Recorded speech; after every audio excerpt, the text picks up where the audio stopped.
C'est ton gars Vantard qui revient une fois de plus again and again te balancer cette dose, ce nectar survitaminé. Va chercher ton bavoir, mets-le bien en place, car tu sais que tellement c'est bon, onctueux, délicieux, tu vas t'en foutre partout et tu vas dégueulasser ton tricot tout neuf. God damn, god damn, god damn, nigga! Le film du jour s'intitule Mad Max Fury Road. Je sais pas si t'as vu la punchline sur les affiches dans le métro parisien, il y a marqué "Seuls les fous survivent" ou un truc comme ça. Mon gars, ce film m'a rendu tellement ouf que je voulais faire ma chronique avec un caleçon sur la tête. J'en ai plus rien à foutre. God damn! Et je vais commencer ma chronique par quelque chose que les aficionados connaissent. Tu sais que quand Vantard fait ce style de face, ça annonce un bon présage.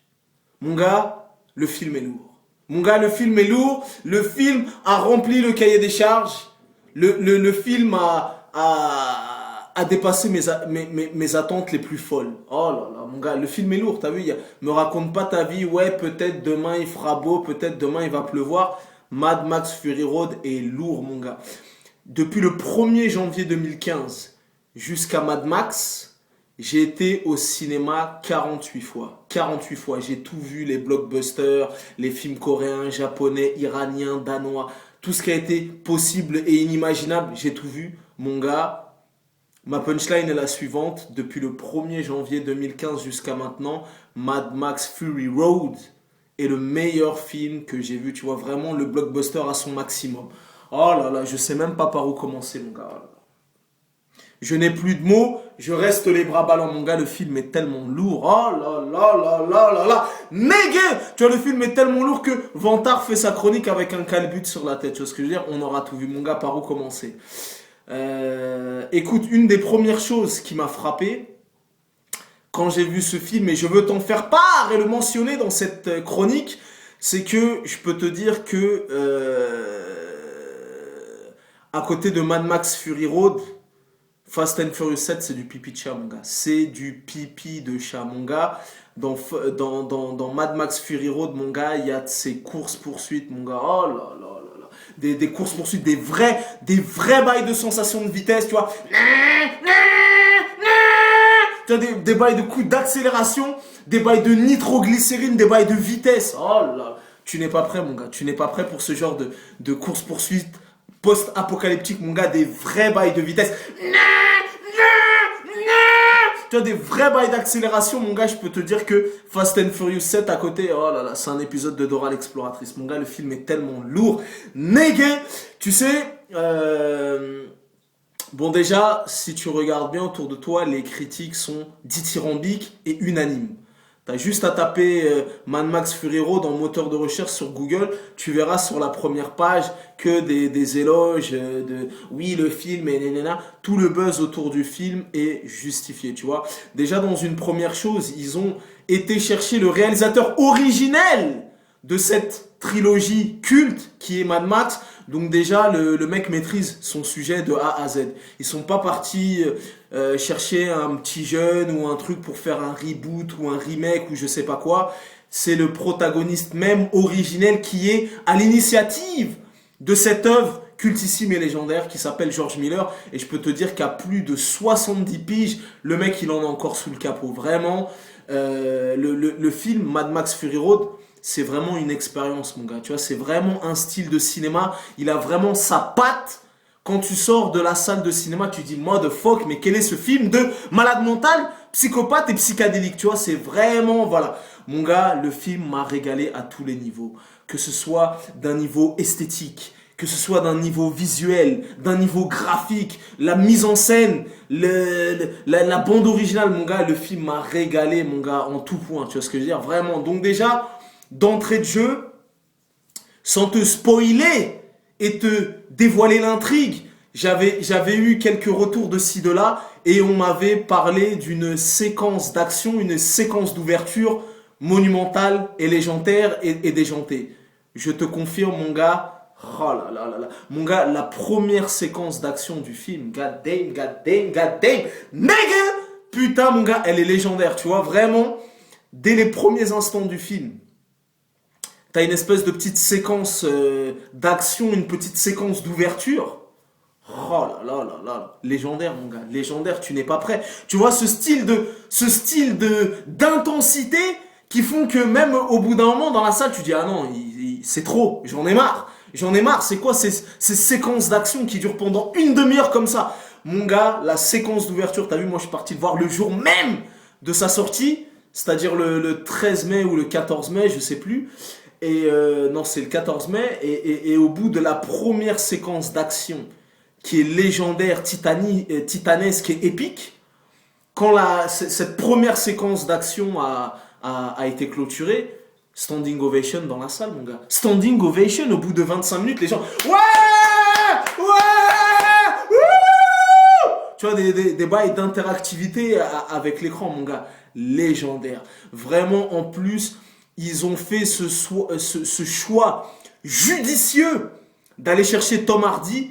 Parce que Tom Hardy, il a ce grain de folie que tu l'aies vu dans Bronson ou dans Bane, dans Batman et dans quelques films qu'il a fait. Mon gars, le mec est littéralement taré, tu vois. Et il a ce petit grain de folie.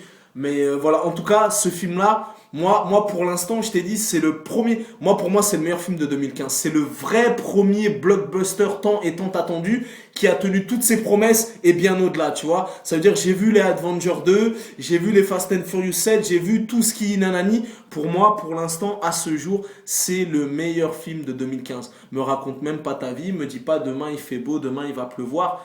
Il n'y a pas de débat à avoir. Le film est lourd, point barre, point à la ligne. Mon gars, qu'est-ce que j'ai aimé dans ce film? C'est un film de brute épaisse. C'est un film primitif. Tu vois ce que je veux dire? C'est un film de brute épaisse, primitif, un film archaïque. Tu vois ce que je veux dire? Voilà, on combat avec les armes qui sont à notre disposition. Tu vois ce que je veux dire? C'est un film de brute épaisse. C'est un film de barbare. L'humour, il n'y a pas de place pour l'humour dans ce genre de film. C'est un film de brute épaisse. Tu vois, ça veut dire, moi, ce que j'avais reproché, justement, j'avais dit dans ma chronique de Avenger 2, ils avaient trop tiré sur la corde humoristique, tu vois. Tu sais, au bout d'un moment, c'est moi les bails de films de super-héros, ça doit être des trucs torturés, ça doit être des trucs, on te pousse dans tes retranchements, tu dois faire tu vois. Et Avenger 2, c'était devenu une grande mascarade, trop second degré, genre à la Expandable, genre Thor, allons niquer les Sarrasins. Oui, Hulk, tu as raison, allons les niquer, tu vois. C'était devenu un sketch. Mon gars, dans ce film qui est Mad Max Fury Road, ce film de brute épaisse, ce film de racaille, ce film de vermine, de brute épaisse, de pourriture, mon gars, il n'y a pas de place pour l'humour. Il n'y a pas de place. Mon gars, je peux te dire que ça castagne. Je peux te dire que ça défouraille des bails le film. George Miller, mon gars, tu sais, quand tu disais oui, nanani, réalisé par le réalisateur visionnaire George Miller et compagnie, je peux te dire que visionnaire n'a pas été galvaudé. Vraiment une mise en scène. C'est une expérience sensitive, olfactive, qui fera appel à tes sept sens, tu vois. C'est un genre de cinéma, même si le film est doté d'un budget de 150 millions de dollars, le film reste underground. Tu vois ce que je veux dire? Ça veut dire qu'il ne répond pas au code habituel tu vois ce que je veux dire? Vraiment, dans la mise en scène, dans la virtuosité, si tu me passes l'expression Nestor. Mon gars, le film est tellement lourd. Oh là là là là. Mon gars, les courses-poursuites. Oh là, des bails de... Je t'ai dit, des bails de... Tu vois, vraiment, tu es en immersion. Tu es imprégné dans le bail des vraies sensations de vitesse. Et je peux te dire que, mon gars, le suspense est haletant. Le suspense est haletant. Moi-même qui ne suis pas un énorme fan, entre guillemets, de Charlize Theron... même si elle a eu un Oscar pour sa performance dans le film Monster, je peux te dire que sa performance dans ce film est littéralement et totalement estomacante. Elle m'a bluffé, mon gars. Oh là là, je n'étais pas prêt. Et en plus, quand George Miller filme Charlize Theron, tu verras dans son regard. Tu vois, c'est là que tu connais le panache des grands artistes. des grands acteurs, c'est-à-dire que même avec les yeux, ils peuvent jouer, tu vois ce que je veux dire, tu comprends? C'est-à-dire même pas ton corps qui se déplace dans le temps ou la verve des mots ou compagnie, l'acteur le plus charmé, l'acteur vraiment là je te parle du pompon, la cerise sur le ghetto, passe-moi l'expression Jean-François, ça veut dire l'acteur il peut jouer avec ses yeux, tu vois il est comme ça, il récite pas de texte, il joue avec les yeux. Et ben mon gars, je peux te dire qu'il y a plein de plans serrés sur le regard de Charlize Theron, mon gars, rien que sa performance ophtalmique m'a littéralement sidéré, je n'étais pas prêt. Tu vois, pendant tout le film, il y a des plans serrés sur ses yeux, tu vois, il y a un petit peu de larmes, il y a un petit peu de détermination, Mon gars, légendaire, voilà. Donc je t'ai dit, des bails post-apocalyptiques, des bails de 2058, des bails, des décors somptueux, titanesque, mon gars, je t'ai dit, des séquences d'action. Tu n'as jamais vu ça. C'est-à-dire que là, tu vas aller le voir au cinéma, tu vas payer ta place plein pot, chaque pence, chaque penny, chaque pesetas, chaque roupie, chaque euro, chaque livre sterling, chaque dollar que tu investiras dans cette place de cinéma sera rentabilisé au centuple. Voilà. Le film tient toutes ses promesses et bien au-delà. Je t'ai dit, un film de barbare, de brute épaisse, un suspense haletant, des séquences d'action, une mise en scène, un esthétisme léché, raffiné, des belles images et tout. Tu vois, vraiment, moi, je suis attentif à ce genre de détails. Et je suis allé le voir avec une personne qui est chère à mon cœur. J'étais en charmante compagnie d'une charmante demoiselle. Je ne sais pas si elle verra cette vidéo, mais je lui passe le salam. Et j'avais quelques petites appréhensions en me disant, bon, ça va être un film de brute épaisse, ça va être un film violent, un film de barbare, primaire et primitif et archaïque. Je ne sais pas si la miss en question, qui est une belle créature, belle et raffinée, va apprécier. Et même la demoiselle qui était avec moi a apprécié ce film. Tu vois ce que je veux dire? Donc voilà. Le suspense est haletant. Tom Hardy au maximum de sa puissance de feu. Charlize Theron m'a littéralement estomaqué. Et en plus de ça, que ce soit les costumes, que ce soit les décors, que ce soit les bolides, que ce soit les armes à feu, mon gars, le film fourmille d'idées en tout genre. Je sais pas qui a été le directeur artistique sur ce film, mais mon gars, les trouvailles sont légendaires. Le film est apocalyptique. T'as les Akira, t'as les Kaneda et Tetsuo, des bails de fin du monde, des bails de, tu vois ce que je veux dire? Des bails de fin du monde, des bails de nucléaire, des bails de, voilà. Mon gars, lourd de dingue. Film de brute épaisse, film de racaille, on te cisaille, on te découpe avec le sourire et tout. Oh là là, lourd de dingue, voilà.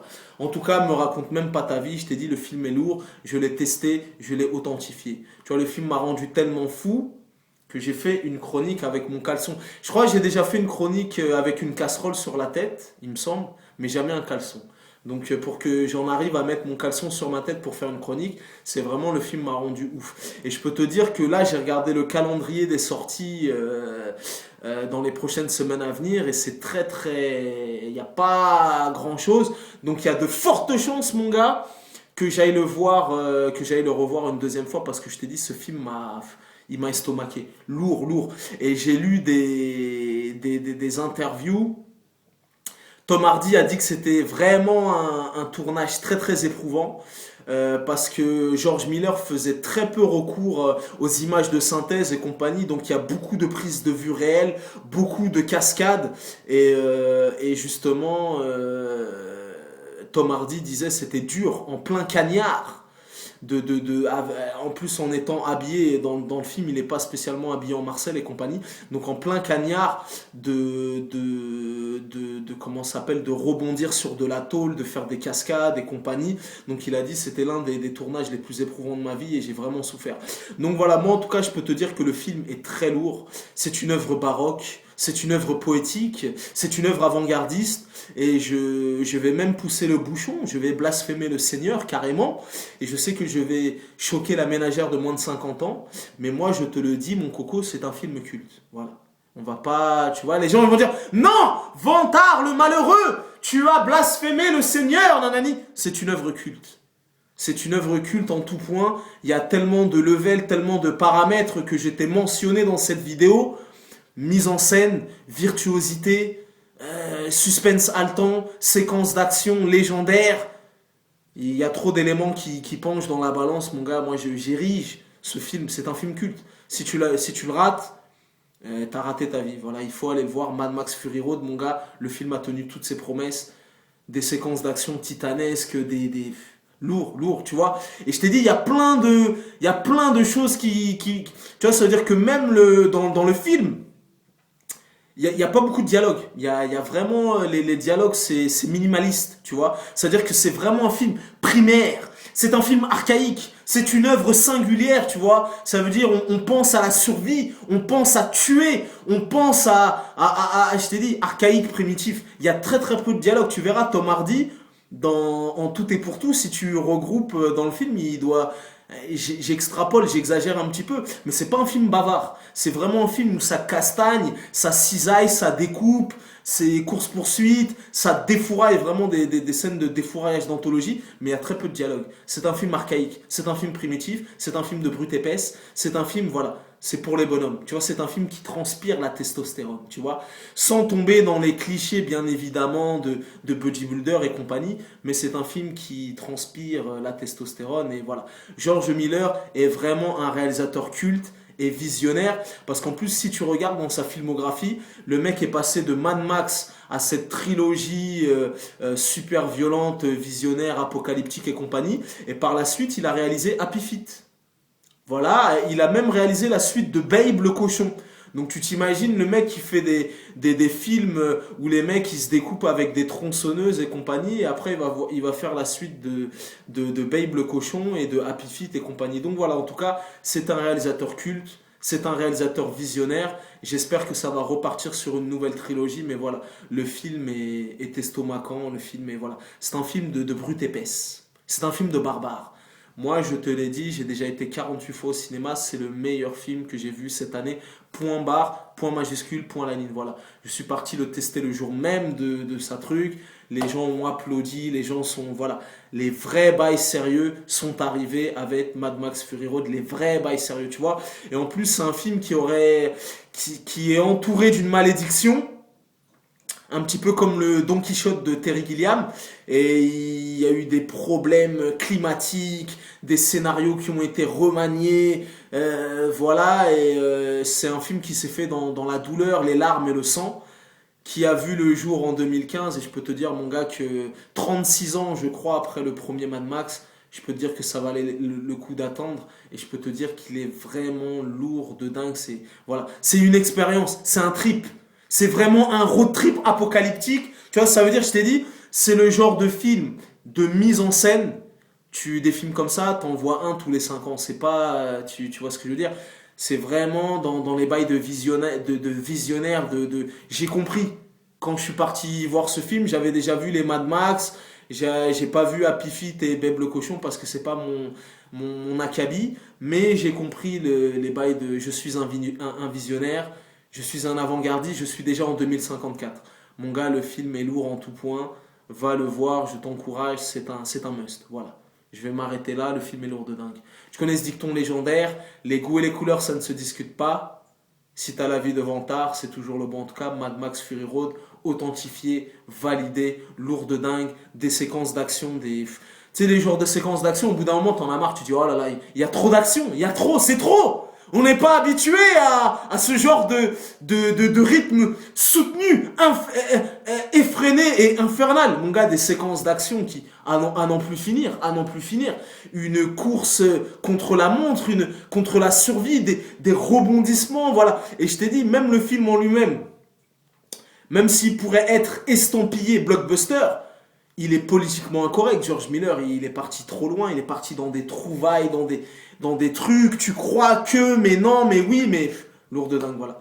Rien d'autre à ajouter. Si le film se joue dans un cinéma près de chez vous, allez le voir. Voilà, et je peux vous dire que Fast and Furious 7, à côté, c'est du pipi de chat, c'est du pipi de chat. Les vrais bails de cylindrée, les vrais bails d'accélération, les vrais bails de dérapage, des cascades, mais même les cascades, j'en ai pas parlé dans le film, mais les voitures qui font des tonneaux, des motos, Tu n'es même pas prêt pour ce genre de bail. Tu n'es pas prêt. Tu crois que tu es prêt, T'as vu la bande-annonce il y a 1 an, tu t'es dit waouh, nanani.